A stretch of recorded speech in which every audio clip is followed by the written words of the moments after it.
What's up? It's Susie from Hey Grill Hey, and today we are making a beautiful holiday prime rib roast, but we're doing it with a twist. We're gonna stuff it with this gorgeous garlic and herb filling and cook it outside on the smoker. So let's get started. We're starting with about an 8 to 10 pound prime rib roast. This is typically how you'll see them come from your regular grocery store butcher. They'll have cut it off the bone, tied it back on. We're gonna do a little bit of some, semi-simple butchering. It might feel a little bit intimidating to cut open a piece of prime rib like this, but I'll walk you through each step and make it very simple. We're gonna start by taking off the strings on the outside. Most often when you get these, they'll have already been cut off of the bone rack on the back. We're gonna use that to our advantage. So discard the string, get a good fillet knife, and then let me walk you through each step of opening up this prime rib roast. You're going to use the tip of your fillet knife, open up your prime rib roast, separating the bone from the main part of the roast, and about an inch into the actual meat part of your roast, you wanna make your first cut. Now you're gonna let gravity be your friend here. You're gonna slowly slice, keeping an eye. Try to keep the thickness of your roast pretty even across. Keep making just minor small slices, long swoops with your knife until it basically unfolds and lays pretty flat like a big sheet of beautiful prime rib roast. Now we're ready to make the filling.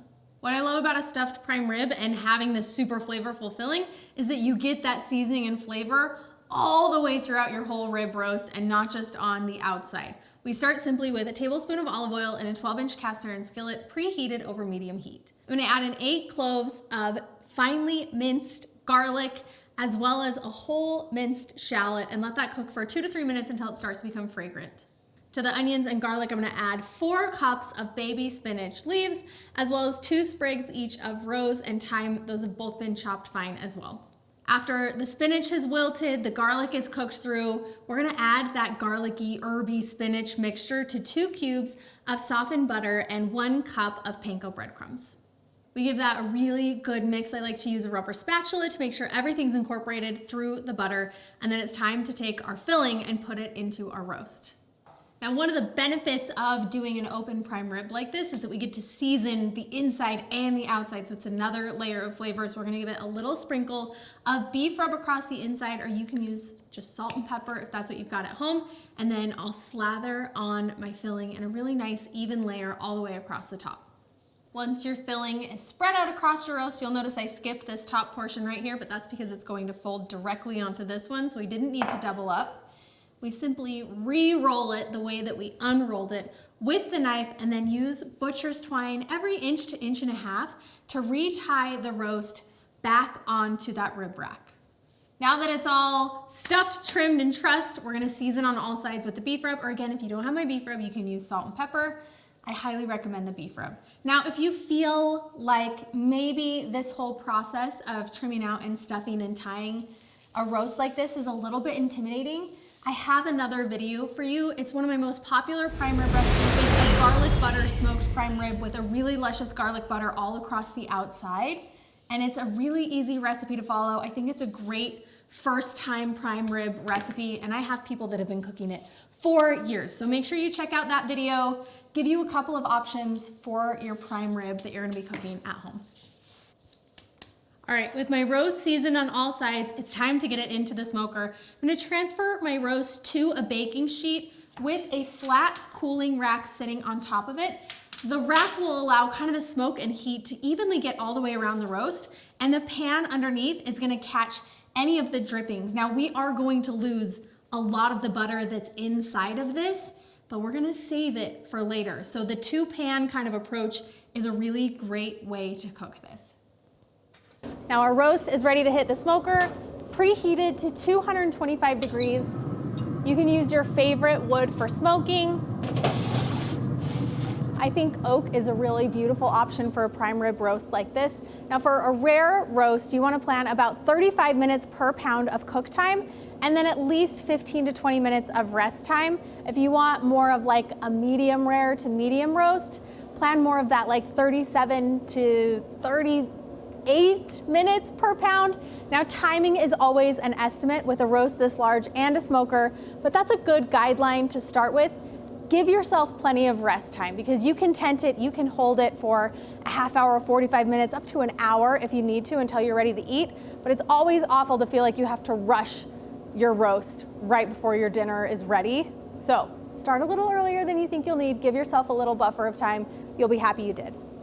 Middle of my roast is clocking like 126, 127. It's bouncing back and forth. That is fantastic. It means that inside is gonna be in that nice like rare to high mid rare place, which is just where I want it. All right, we've got all of that smoky melted butter and those pan drippings at the bottom. I'm actually gonna move my roast over to my cutting board for this rest period. I want it to rest for at least 15 minutes or so before I start slicing it. So it can kind of have an opportunity not just to let the meat juices settle, but also the filling itself. I want things to kind of cool a little bit and start to come together. But I have plans for these drippings. So I'm simply gonna pour the pan drippings through a fine mesh strainer into something that I can pour with later. This butter is infused with all of the seasonings that the roast cooked with, but also all of that garlic. So we have this garlic infused smoked butter that we're gonna drizzle over the top of our roast after we slice it. Now, some people think the butter is a waste in a recipe like this because the butter is not gonna stay on or inside the roast itself, but we're gonna pour it back on after and we're gonna make use of every single drop of that delicious butter that we used to cook our roast. Our prime rib roast has rested. It's time to carve. Now, I'm gonna carefully remove the trusses that have held this together. And our prime rib roast is probably gonna have a little bit of give once that happens. It's okay.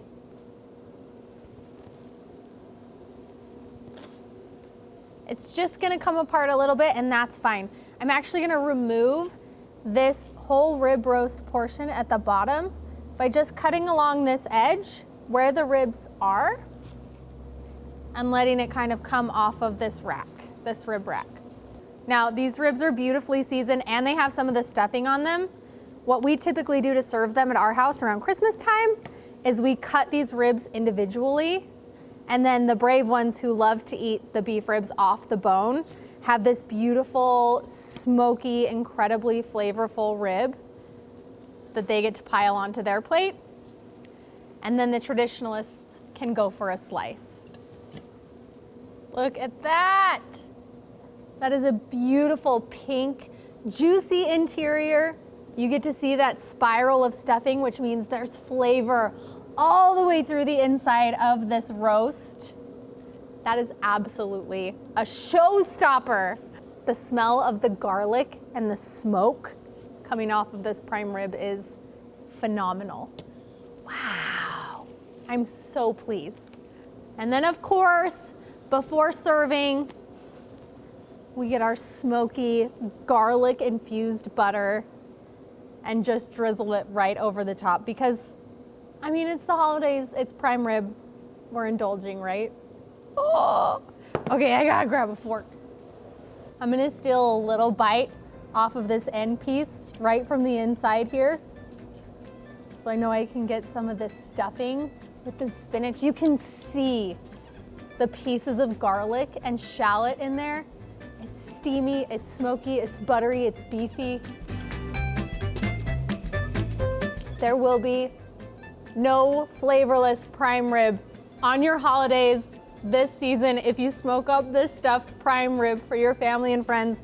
Let me know in the comments section if you're brave enough to tackle something like a stuffed prime rib for a holiday dinner, because I want to share in the joy and satisfaction that you get when you serve this to your friends and family. They're gonna love it. We'll see you next time. It was so good. Even better this time than the last time I made it.